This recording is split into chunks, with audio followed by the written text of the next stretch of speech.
ધોરણ 9 ગુજરાતી પાઠ 18 પંગુમ લંઘ્યતે ગિરિમ. પંગુમ એટલે પાંગડા, લંઘ્યતે એટલે ઓળંગે છે, ગિરિમ એટલે પર્વત, કે પાંગડાઓ પણ પર્વતને ઓળંગી શકે છે. આ પાઠમાં અરુણિમા નામની મહિલાની વાત કરવામાં આવેલ છે. અરુણિમા વોલીબોલની રાષ્ટ્રકક્ષાની રમતવીર છે. એના જીવનમાં અચાનક એક કરુણ ઘટના બની અને તેને અપંગ બનાવી દીધી. છતાં સહેજ પણ વિચલિત થયા વગર એ સતત સંઘર્ષ કરતી રહી. સંઘર્ષ અને દ્રઢ મનોબળને કારણે તે સિદ્ધિના શિખરે પહોંચી. તો ચાલો હવે આ પાઠ સમજીએ. બરેલી ડિસ્ટ્રિક્ટ હોસ્પિટલના સ્ટાફમાં દોડધામ મચી ગઈ હતી. અરુણિમા નામની છોકરીના પગનું ઓપરેશન કરવાનું હતું, પરંતુ ચિંતાજનક બાબત એ હતી કે અહીં ન હતી લોહી માટે વ્યવસ્થા, કે ન હતી દર્દીને બેહોશ કરવા એનેસ્થેશિયાની સુવિધા. એનેસ્થેશિયા એટલે દર્દીનું જ્યારે ઓપરેશન કરવાનું હોય ત્યારે એને બેભાન કરવા માટે જે દવા આપવી પડે એને એનેસ્થેશિયા કહેવાય. એટલે આ બરેલીના જે ડિસ્ટ્રિક્ટ જિલ્લાનું જે દવાખાનું હતું એમાં તો બધા સ્ટાફમાં દોડધામ થવા લાગી હતી, કારણ કે એક અરુણિમા નામની જે છોકરી હતી ને એને ત્યાં લાવવામાં આવી હતી અને એનું ઓપરેશન કરવાનું હતું. પણ ત્યાં સ્ટાફ પાસે નહોતી તો લોહીની સગવડ અને ન હતી એમની પાસે એનેસ્થેશિયાની વ્યવસ્થા. તો પછી એ લોકો મૂંઝવણમાં હતા કે ભાઈ આનું ઓપરેશન આપણે કેવી રીતે કરશું.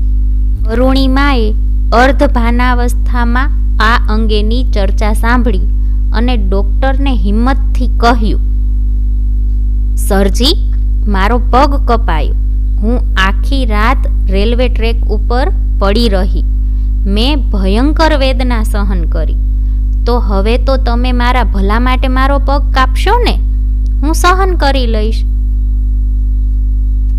અર્ધભાના અવસ્થા એટલે થોડીક ભાનમાં હતી, પોતે પૂરી બેભાન થઈ ગઈ ન હતી.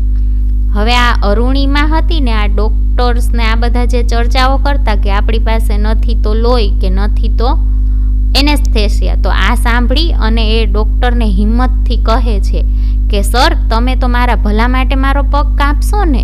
એ હું સહન કરી લઈશ, કારણ કે રાત્રે હું ટ્રેક ઉપર જ્યારે પડી હતી ત્યારે મેં અસહ્ય વેદના સહન કરી છે. હવે તો તમે મને જે પીડા આપશો એ મને સાચી કરવા માટે આપશો, એટલે તમે મારું ઓપરેશન કરો, મને કંઈ વાંધો નથી.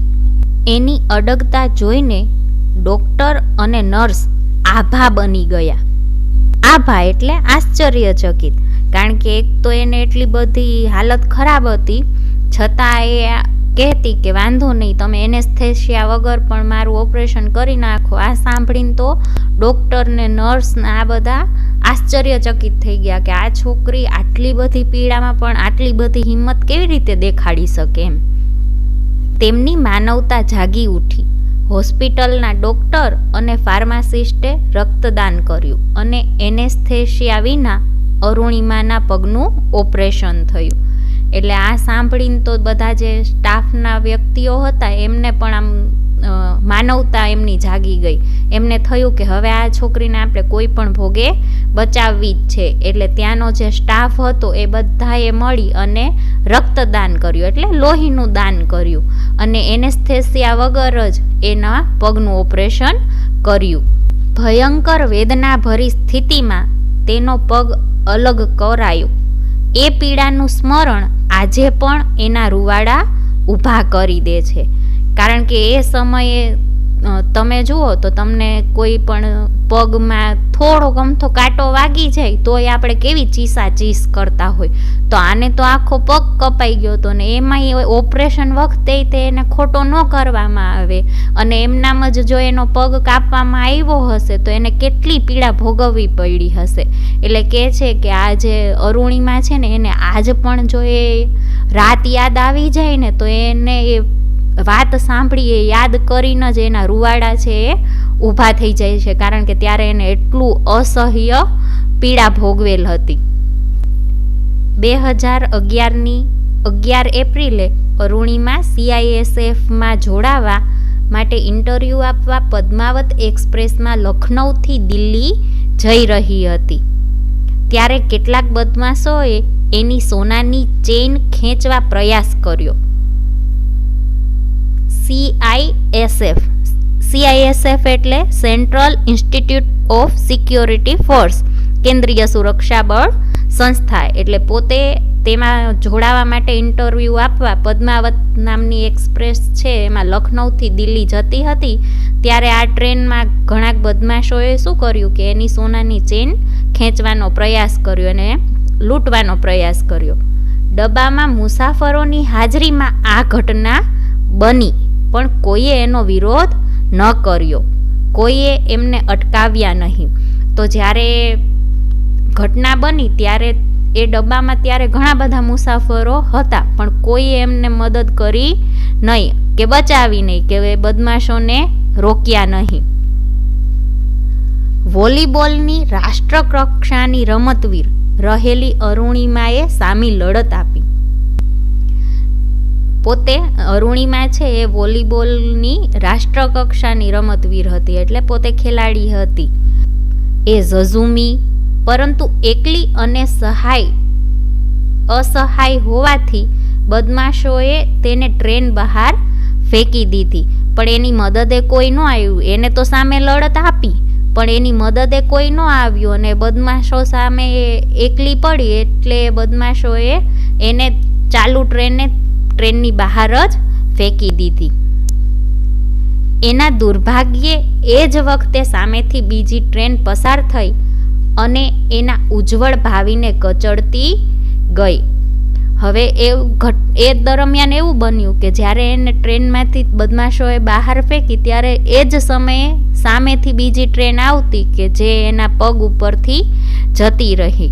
અને એ ટ્રેનને ખાલી એના પગને જ નહોતો કચડ્યો, પણ એના ભાવિને ઉજ્જવળ જે એકદમ સરસ હતું એને પણ કચડી નાખ્યો. અરુણિમાનો ડાબો પગ ટ્રેન નીચે કપાયો. લોહીલુહાણ હાલતમાં આખી રાત એ મદદ માટે બૂમ પાડતી રહી, પણ કોઈ એની મદદે આવ્યું નહીં. એટલે હવે એ ટ્રેન જ્યારે પસાર થઈ ત્યારે એનો ડાબો પગ કાપતી ગઈ અને આ હાલતમાં એ પાટા ઉપર પડી પોતે લોહીલુહાણ હાલતમાં મદદ માટે બૂમ કરે છે. પણ એવા સમયે ત્યાં ટ્રેનના પાટા આસપાસ કોઈ હતું નહીં, એટલે એને મદદ માટે કોઈ આવ્યું નહીં. રાત્રિના અંધકારમાં તે 7 કલાક ટ્રેક ઉપર પડી રહી. ત્યાંથી 49 ટ્રેન પસાર થઈ ગઈ, પણ આ કસોટી કાળમાં એની મદદે કોઈ ફરક્યું નહીં. માત્ર એના કપાયેલા પગના માંસની મિજબાની માણવા ઉંદરો આવ્યા. હવે મિજબાની એટલે મહેમાન ગતિ કરવા, કે જ્યારે ટ્રેક પર પડી હતી ત્યારે ત્યાં તેની મદદે બીજું કોઈ આવતું નથી, પણ એનું જે માંસ હોય એને ખાવા માટે ત્યાં ઉંદરો આવે છે. અરુણિમાનો ડાબો પગ માત્ર ચામડી ભેર લટકતો હતો. જમણા પગના હાડકાના ઘણા ટુકડા થઈ ગયા હતા. એની કરોડરજ્જુમાં તિરાડ પડી હતી. તે ચીસો પાડતી, સહન કરતી, રડતી પડી રહી. સવારે તેને બરેલી હોસ્પિટલમાં લઈ જવાઈ અને ત્યાંના તાત્કાલિક ઓપરેશન પછી એને દિલ્હીની એમ્સ હોસ્પિટલમાં ખસેડવામાં આવી. ત્યાંની લાંબી સારવાર પછી તેણે થોડી સ્વસ્થતા મેળવી ત્યારે એણે સમાચાર પત્રોમાં સમાચાર વાંચ્યા કે અરુણિમા પાસે ટિકિટ ન હતી, એટલે આત્મહત્યા કરવા માટે કૂદી હતી. એટલે આમ બન્યું. હવે એવું થયું કે તો જ્યારે બરેલી હોસ્પિટલમાં એને દાખલ કરીને પછી એનું ઓપરેશન થયું અને ત્યાંથી તેને વધુ સારવાર માટે દિલ્હીની એમ્સ હોસ્પિટલમાં મોકલવામાં આવી. પછી જ્યારે થોડા દિવસ પછી એ થોડીક સ્વસ્થ થઈ ત્યારે સમાચાર પત્રોમાં ને બધું જોયું તો એને ખબર પડી કે અત્યારે સમાચારમાં તો એવું બતાવે છે કે અરુણિમા પાસે ટિકિટ ન હતી, એટલે એને પોતે આત્મહત્યા કરવા માટે થઈને જ ટ્રેનમાંથી એ પોતે જાતે કૂદી ગઈ હતી. એટલે એ સાંભળીને એને ખૂબ આઘાત લાગે છે. એના પરિવારે તમામ અફવાઓનું ખંડન કર્યું, પણ કોઈએ માન્યું નહીં.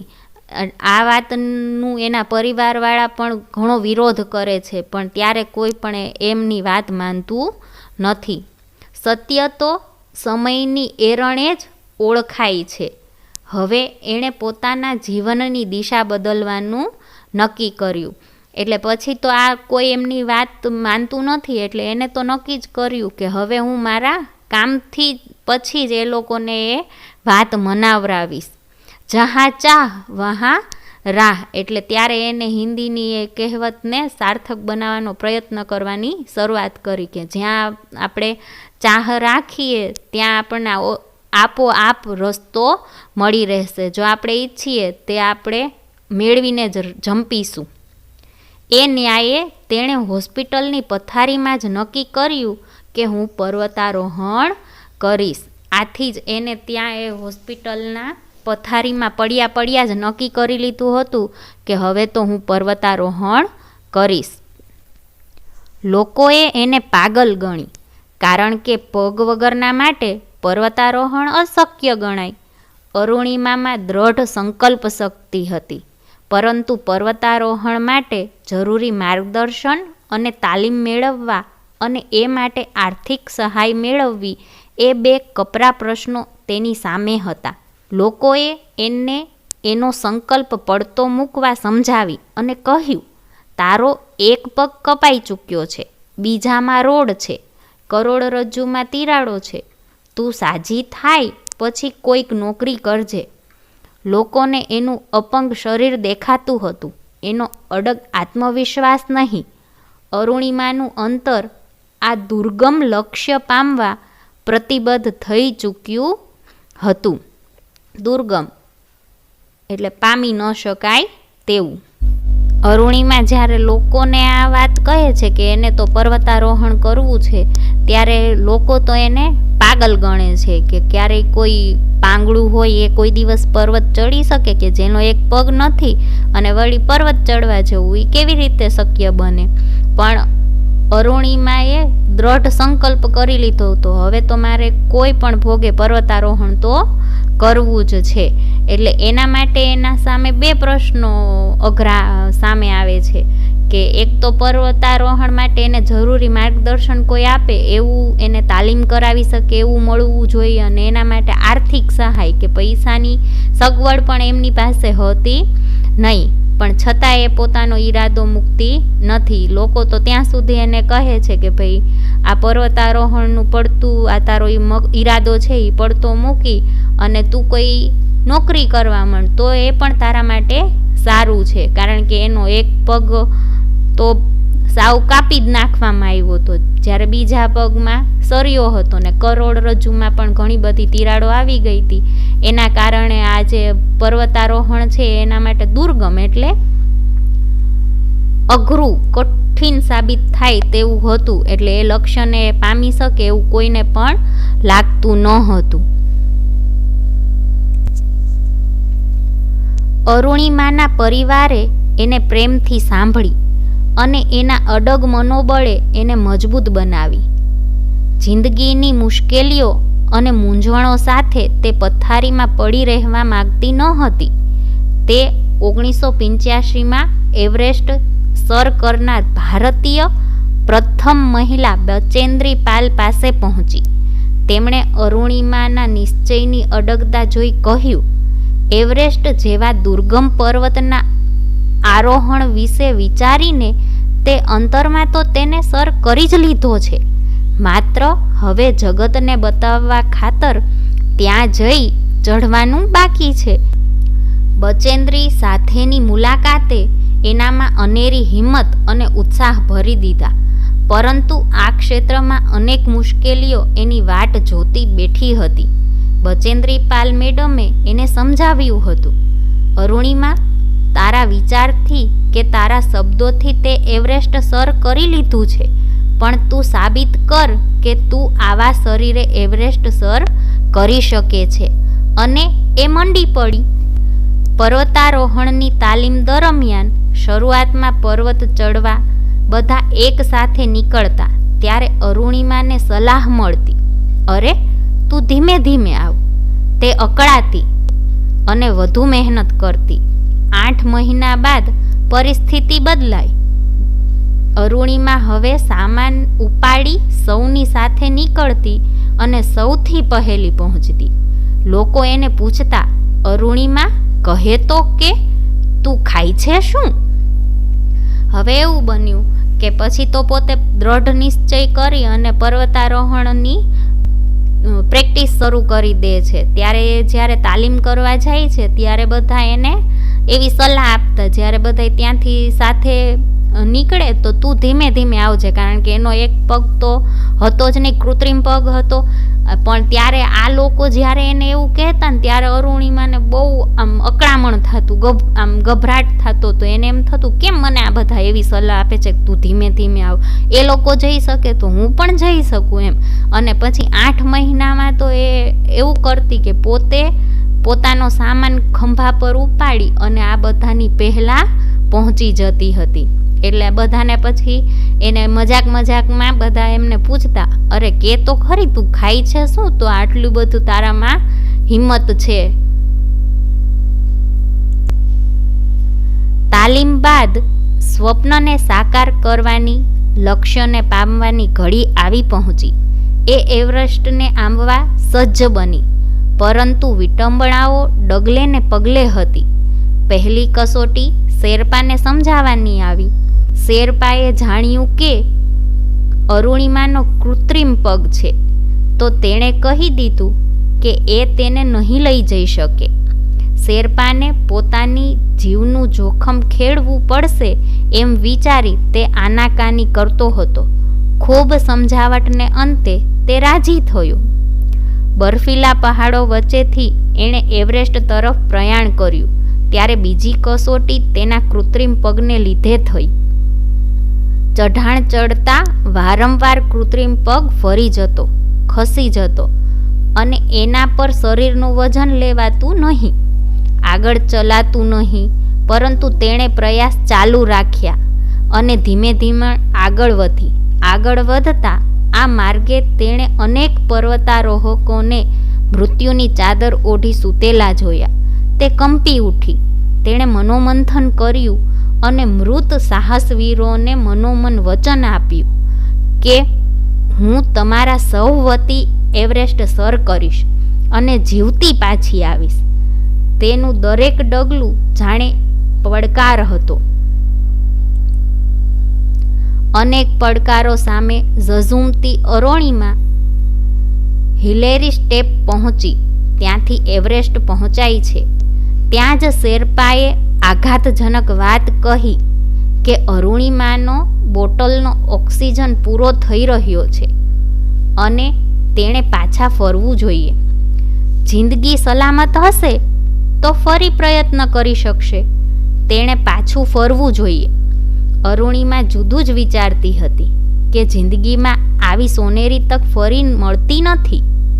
મા અને બચેન્દ્રી પાલે એને કહ્યું હતું, તમે જીવનમાં ક્યારેક એકલા રહી જાઓ છો ત્યારે નિર્ણય તમારે અને માત્ર તમારે લેવો પડે છે. ત્યારે વિચારવું કે એક ડગ માંડીને હું અહીં સુધી પહોંચી છું, એવી પળે પાછળ નજર કરી એક કદમ આગળ માંડજે. રસ્તો આપોઆપ મળી જશે. તેણે જીવનનું જોખમ ખેડવાનો સંકલ્પ કર્યો. એક ડગલું આગળ મૂક્યું. 1.5 કલાક પછી તે એવરેસ્ટની ટોચે હતી. અશક્ય એવી મંજિલ પર હતી. તે ખૂબ ખુશ હતી.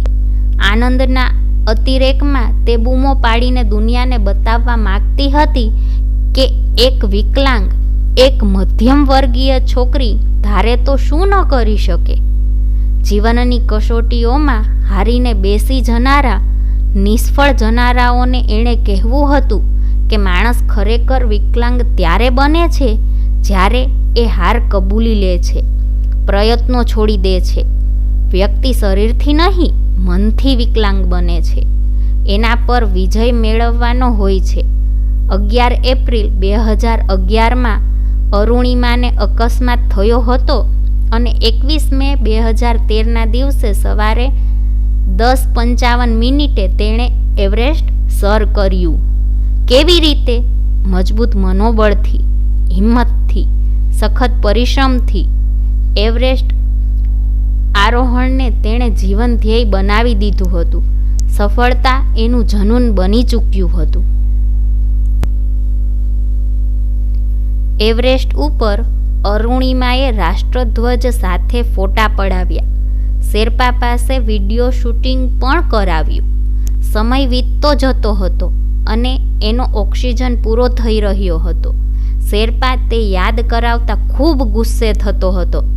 અરુણિમાને પોતાને પણ આ ખ્યાલ હતો કે પોતે કદાચ જીવતી નહીં રહી શકે, પરંતુ તે શેરપા મારફતે એ વિડીયો ભારતના યુવા વર્ગને પહોંચાડવા માંગતી હતી, જેથી યુવાનો પડકાર સામે લડતા શીખી શકે. 8,848 ફૂટની ઊંચાઈ પર લોહી થીજવી દેતી ઠંડીમાં એનો આ ડર સાચો પડી શકે એમ હતો. અરુણિમા ઝડપથી શેરપા સાથે પાછી ફરી રહી હતી. ત્યાં જ એનો ઓક્સિજન ખલાસ થઈ ગયો. તે નીચે ઢળી પડી. શેરપા એને હિંમત આપતો હતો, ઊભા થવા માટે સમજાવતો હતો, પણ અરુણિમામાં તાકાત જ ન હતી.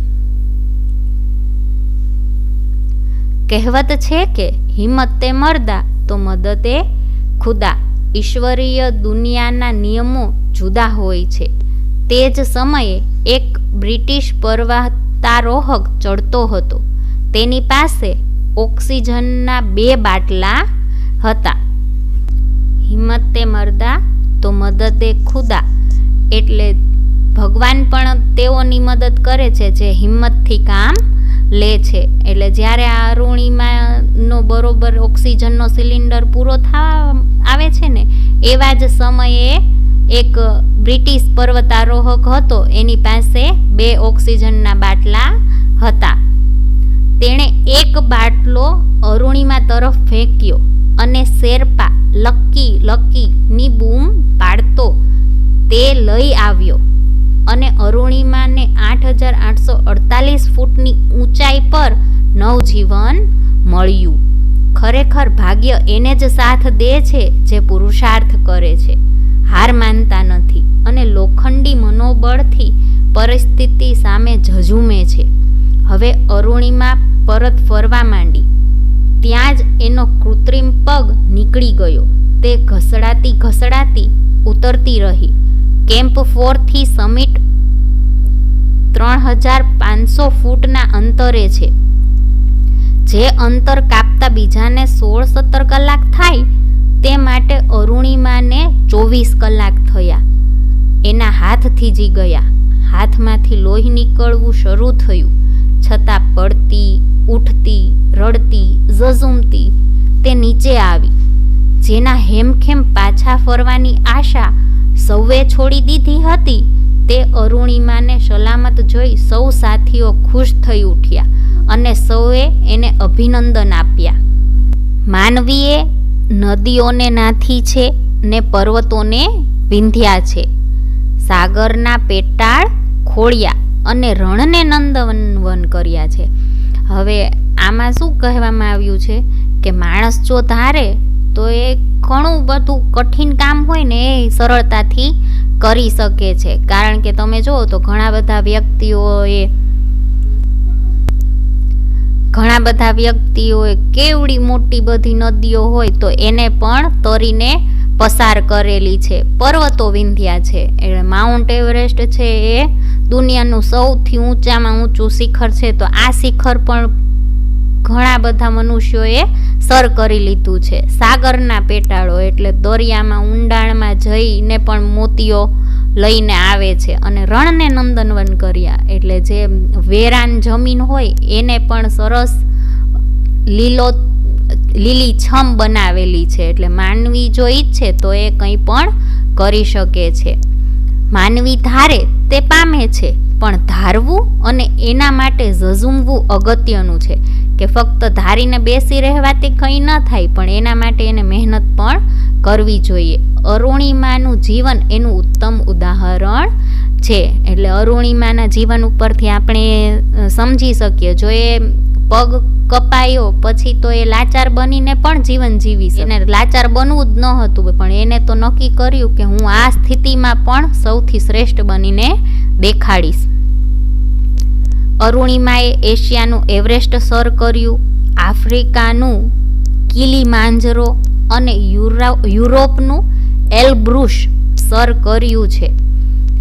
પરંતુ હજી એ એના કૃત્રિમ પગ સાથે ચાલી રહી છે, થાકતી નથી, હારતી નથી, નવા શિખરો સર કરી રહી છે, તે ગીતો ગાતી રહે છે.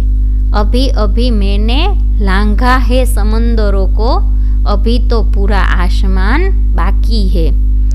હવે આ જે અરુણિમા છે એને પોતાના કૃત્રિમ પગથી એવરેસ્ટ સર કર્યું, આફ્રિકાનો કિલીમાંજરો અને એલ્બ્રુસ જેવા મોટા મોટા ડુંગરોને એને સર કરી લીધા છે, છતાં એ હારી નથી જતી, થાકતી નથી. એને તો હજી ઘણા બધા શિખરો સર કરવા છે અને પોતે ગીત ગાયા કરે છે, હજી તો મેં ખાલી એમ કે સમુંદર, એટલે હજી તો મેં આટલું જ થોડુંક જ એમ કે કામ કરેલું છે, હજી તો મારે ઘણું બધું કામ કરવાનું બાકી છે.